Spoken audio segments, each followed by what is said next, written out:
صلی اللہ تعالی علیہ وعلی آلہ وصحابہ وازواجہ وذریاتہ وبارک وسلم وسلم تسلیما کثیرا کثیرا اما بعد فاعوذ باللہ من الشیطان الرجیم بسم اللہ الرحمن الرحیم۔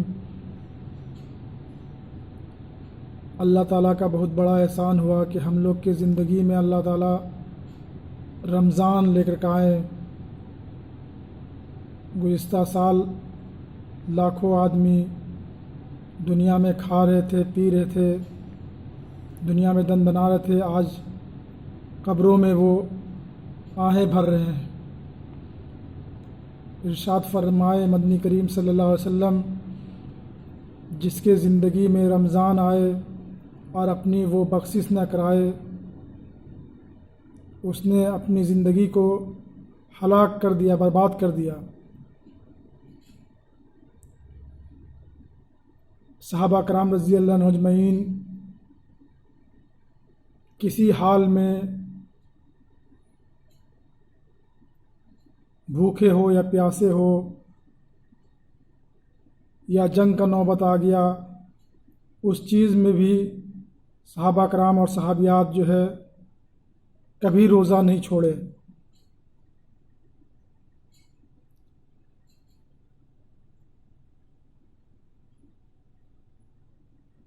مکے سے مدینے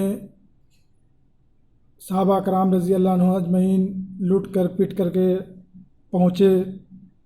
17 رمضان کو مکے کے بڑے بڑے چودھری، بڑے بڑے ظالم جو ہے مدینہ پہنچ گئے۔ آپ صلی اللہ علیہ وسلم صحابہ کرام رضی اللہ عنہ اجمعین سے پوچھ رہے ہیں، اے لوگو، مکے کے جو ہے بڑے بڑے چودھری، بڑے بڑے ظالم پہنچ گئے ہیں، کیا کیا جائے؟ مشورے کر رہے ہیں اور پوچھ رہے ہیں کہ اور یہ کہہ رہے ہیں کہ مطلب جوان جو ہے آؤ۔ سارے صحابہ کرام رضی اللہ عنہ اجمعین، غریب صحابی، کمزور صحابی، سب ساتھ ہو گئے۔ آخر کار جنگ کی نوبت آ ہی گئی۔ 313 آدمی کو لے کر کے آپ جنگ بدر میں پہنچ گئے۔ آپ نے اتنی عاجزی کی، اتنی دعائیں مانگی۔ ابوبکر صدیق رضی اللہ عنہ فرماتے ہیں کہ آنسو سے آپ کی داڑھی مبارک تر ہو گئی، جھولی تر ہو گئی، اور ہاتھ مبارک آپ کے اتنے اونچے ہو گئے۔ آپ نے اللہ تعالیٰ سے دعا کی، یا اللہ، جو میرے پاس میں 313 غریب تھے، مجبور تھے، بیمار تھے، ہم نے جنگ بدر میں لے کر کے آ گئے، اے اللہ، اگر آپ نے مدد کریں گے تو کون مدد کرے گا؟ اور اللہ، یہ اگر آج لٹ گئے، ختم ہو گئے، تو تیرا بھی نام لینے والا کوئی نہیں۔ آپ صلی اللہ علیہ وسلم بہت دعائیں کی۔ تو اس دعائیں سے یہ معلوم ہوتا ہے کہ ہم امت بھی اللہ تعالیٰ سے کافی مانگے۔ جو اللہ تعالیٰ کے محبوب ہوں اور اللہ تعالیٰ سے مانگ رہے رو رو کر کے اپنی حاجتوں میں، اپنی مصیبتوں میں، اور سارے انبیاء علیہ الصلاۃ والسلام نے اللہ سے مانگے، سارے صحابہ کرام نے اللہ سے مانگے، سارے بزرگان دین اللہ والے سارے اللہ سے مانگے، اپنی مصیبتوں میں، اپنی پریشانیوں میں، اپنی ضرورتوں میں۔ اور آپ صلی اللہ علیہ وسلم کے اتنے دشمن ان لوگ کیوں ہو گئے آخر؟ جو نبی کو کوئی گالی بکے تو اسے دعائیں دے، کوئی اگر پتھر مارے تو اسے پھول برسائیں، ایک عورت بنا ناگا ڈیلی کا ڈیلی چھت پر کوڑا کباڑ جمع کر کر کے بیٹھی رہتی تھی، آپ صلی اللہ علیہ وسلم کے سر مبارک پہ ڈال دیا کرتی تھی۔ تو آپ نے کبھی سر جھاڑ کر کے بھی، سر اٹھا کر کے بھی نہیں دیکھا، سر مبارک جھاڑ کر کے آگے بڑھ جایا کرتے تھے۔ آخر کیوں ایسے آدمی کے دشمن بن گئے سارے مکے کے؟ تو میرے بھائی اور امت اور سارے انسانوں سے یہ گزارش ہے کہ عقیدہ کے وجہ سے اور مالک کائنات کی قسم، جتنے بھی انبیاء علیہ الصلاۃ والسلام دنیا میں آئے، جتنے بھی اللہ والے آئے، وہ یہی چیز بتاتے تھے کہ اللہ سارے جہاں کا مالک اللہ ہے، ساری بگڑی بنانے والا اللہ ہے، مصیبتوں کو پورا کرنے والا اللہ ہے۔ ان کا عقیدہ یہی تھا، اور اللہ کے حکم کو انہوں نے مان کر کے، عمل کر کے لوگوں کو دکھاتے تھے بھی اور بتاتے تھے بھی۔ تو آج بھی اگر جو اللہ والے وہ آپ صلی اللہ علیہ وسلم کی سنت پہ چلے گا، ان کے اوپر میں یہی مصیبت آئے گا جو انبیاء علیہ السلام کو آیا تھا۔ اور اللہ تعالیٰ کو اپنے محبوب کا طریقہ پسند ہے، عبادت وہی چیز ہے، باقی تو حکمت ہے، باقی اپنا شریعت ہے، مگر اللہ تعالیٰ کو عبادتوں میں وہ عبادت پسند ہے جو آپ کے محبوب صلی اللہ علیہ وسلم نے کیے تھے اور جو صحابہ کرام رضی اللہ عنہ اجمعین کیے۔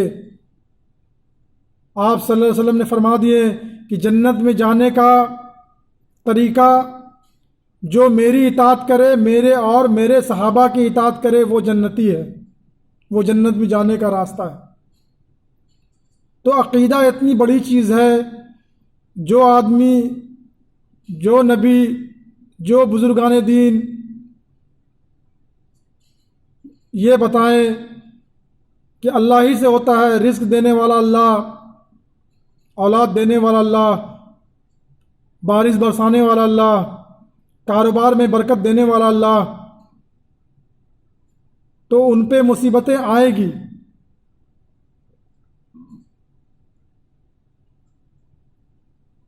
عقیدہ اتنی بڑی چیز ہے، کوئی بھی اللہ والے وہ کسی سے کوئی چیز کا طلب نہیں کرتے تھے، کوئی چیز مانگتے نہیں تھے، وہ بس یہی بتاتے تھے کہ اللہ ہی سے ہوتا ہے، اللہ ہی،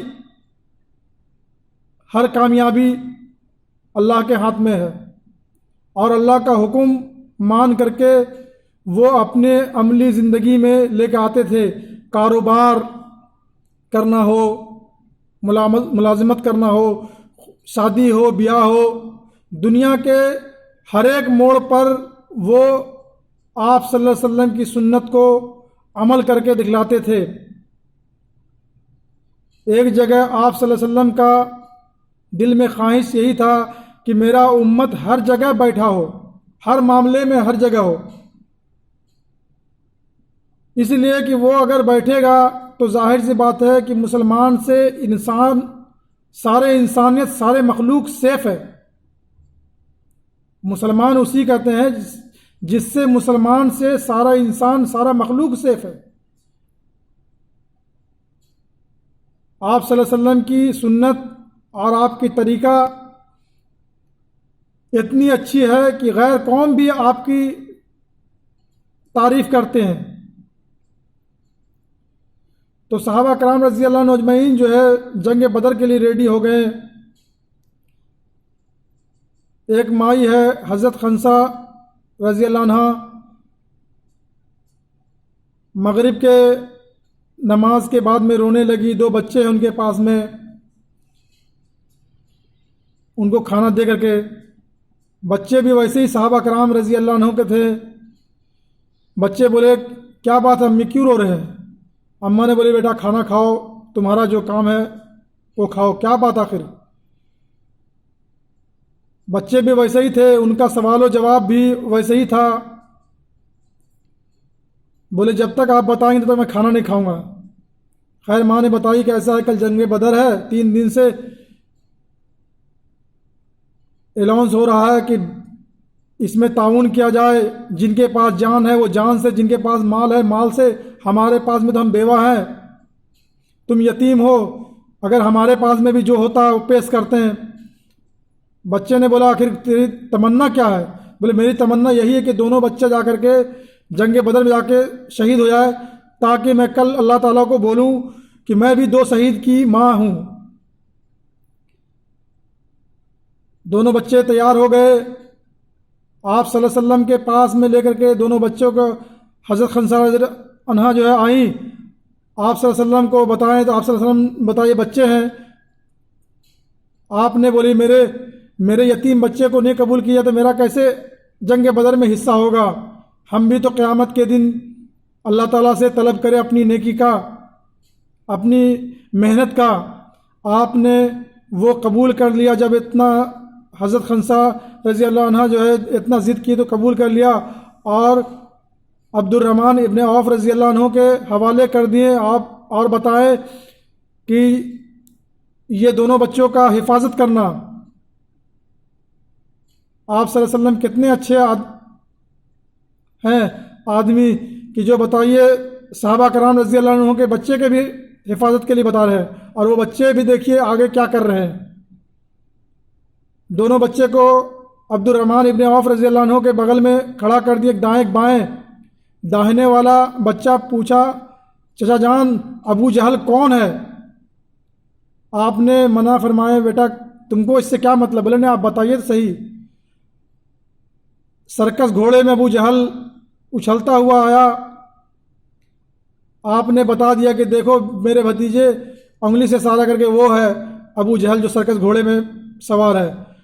اتنا بتاتے ہی دونوں پلے سے غائب ہو گیا، اور جا کر کے ابو جہل کا ٹانگ جو ہے کاٹ کر کے گرائے ہوا ہے، اور آواز دے چچا جان اس سے گلا کاٹو، گلا کاٹنے کا ہمیں طریقہ نہیں پتہ۔ پہلی دفعہ جنگ بدر ہوئی تھی، یہ بچے نے کبھی معلوم نہیں تھا گردن کس طرح کاٹیں گے۔ پھر جو ہے اس کا جنگ بدر میں جو ہے ابو جہل کا قتل کر دیا بڑے لوگوں نے۔ تو امت آج کیا ہے، صحابہ کرام رضی اللہ عنہ اجمعین کی سیرت کو ہٹا دیا، اس لیے پریشان ہے۔